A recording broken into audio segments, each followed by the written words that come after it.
Bismillahirrahmanirrahim. Rasulullah Shallallahu Alaihi Wasallam pernah menceritakan sebuah kisah yang sangat istimewa di antara kisah-kisah Bani Israel. Kisah ini terjadi ketika ada seorang musafir melakukan perjalanan. Di tengah jalan dia melihat ada satu gumpalan awan di antara langit yang cerah. Hanya ada satu gumpalan awan, aneh bentuknya. Jadi ibaratnya langitnya lagi biru banget, tiba-tiba ada satu gumpalan awan yang sangat gelap.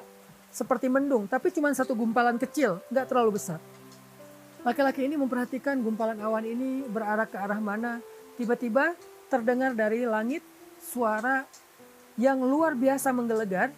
Yang kalimatnya adalah, Ya ghamam, iski mazra'ata fulan bin fulan. Wahai awan, turunkan air hujanmu ke kebun atau ke ladangnya Fulan bin Fulan. Disebutkan nama pemilik ladang tersebut.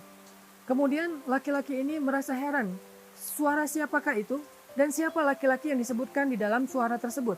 Sehingga akhirnya dia karena penasaran mengikuti kemanapun awan itu berarak. Awan itu berarak, dan dia mengikuti kemana awan itu terbawa oleh angin, sampai kemudian awan itu berada di atas satu kawasan yang penuh dengan persawahan, penuh dengan perkebunan. Maka tiba-tiba awan itu pun menurunkan air hujannya di atas satu petak ladang atau satu petak sawah yang kering di antara sawah-sawah yang kering. Jadi ada satu kawasan, satu tempat, banyak petak-petak sawah yang kering atau ladang yang kering. Tiba-tiba awan ini menurunkan air hujannya hanya di satu petak saja. Lalu tidak lama kemudian ketika sedang melihat kejadian yang aneh itu, muncullah seorang laki-laki yang lari ke arah petak sawah tersebut sambil berteriak Allahu Akbar, Allahu Akbar, Allahu Akbar. Ketika dia sampai di situ, laki-laki ini kemudian menghampirinya dan bertanya, Ya Fulan, sawah siapa ini? Ladang siapa ini? Kemudian orang itu mengatakan, ini sawah saya. Namamu siapa? Dia menyebutkan namanya Fulan bin Fulan dengan nama yang persis seperti yang dia dengar ketika tadi di perjalanan. Suara dari langit menyebutkan namanya, ternyata ini orangnya. Ini pemilik ladang yang disebutkan tadi di langit. Maka musafir yang terheran-heran ini kemudian menceritakan kisahnya. Ya Fulan, di tengah jalan tadi saya melihat awan ini, satu gumpalan awan yang sangat aneh. Dan saya merasa heran, tapi tiba-tiba terdengar suara yang berkata, Wahai awan, turunkan hujanmu ke atas ladangnya Fulan bin Fulan, dan saya mendengar namamu disebutkan. Maka pemilik sawah ini menangis karena merasa terharu, mungkin dia bersyukur. Lalu musafir ini bertanya, Ya Fulan, beritahu saya, apa amalan yang istimewa yang kamu lakukan sehingga Allah memberikan kamu rezeki air, Allah memberikan kepada kamu hujan di petak sawahmu dan membiarkan sawah-sawah yang lain tetap dalam keadaan kekeringan. Apa amalan istimewamu? Kemudian laki-laki pemilik sawah ini menceritakan kisahnya. Dia bilang, setiap kali saya mendapatkan panen dari sawah saya ini, saya selalu membagi hasilnya menjadi 3 bagian. Bagian yang pertama, saya berikan hasil panen ini untuk keluarga saya, untuk makan keluarga saya, untuk nafkah anak istri saya.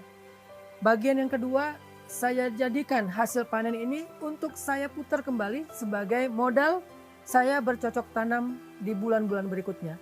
Mungkin dijadikan bibit atau pupuk dan seterusnya. Nah, bagian yang ketiga inilah yang kemudian saya berikan kepada fakir miskin, anak yatim, orang-orang yang membutuhkan. Sehingga tidaklah saya mendapatkan panen dari sawah saya, kecuali hasilnya saya membagi 3. 1 bagian untuk saya dan keluarga, 1 bagian untuk diputar kembali sebagai modal, dan 1 bagian saya berikan kepada saudara-saudara saya yang membutuhkan di antara fakir miskin dan anak yatim. Mungkin inilah amalan yang menjadikan Allah tetap memberikan saya nikmat hujan, air, ketika sawah-sawah yang lain dalam keadaan kering kerontang. Masya Allah, inilah yang disebut dengan la'in syakartum la'azidannakum. Kalau kalian bersyukur, pasti kami tambahkan untuk kalian nikmat. Nggak ada kerugian untuk orang yang bersyukur. Dan bentuk syukur dari petani ini adalah memberikan sebagian dari hartanya atau sepertiga dari hartanya untuk fi sabilillah, untuk orang-orang yang membutuhkan, fakir miskin ataupun anak yatim. Apakah kita sudah membagi harta kita setiap kali kita dapat gaji, setiap kali kita mendapatkan keuntungan dalam berdagang, setiap kali kita tutup buku dalam sebuah bisnis? Apakah kita sudah membagi harta kita setiap harinya setiap pekannya, setiap bulannya, setiap tahunnya, fisabilillah. Kalau setiap hari kita mengeluarkan fisabilillah di waktu yang terbaik, yaitu setelah subuh, pagi hari. Setiap pekan kita mengeluarkan di waktu yang terbaik, yaitu di waktu hari Jumat. Maka sedekah Jumat itu diperbanyak. Dan setiap bulan kita berikan fisabilillahnya di ketika pertengahan bulan atau ayyamul bait. Setiap tahun kita memberikan fisabilillahnya di bulan Ramadan atau menjelang bulan Syawal di akhir Ramadan 10 hari terakhir.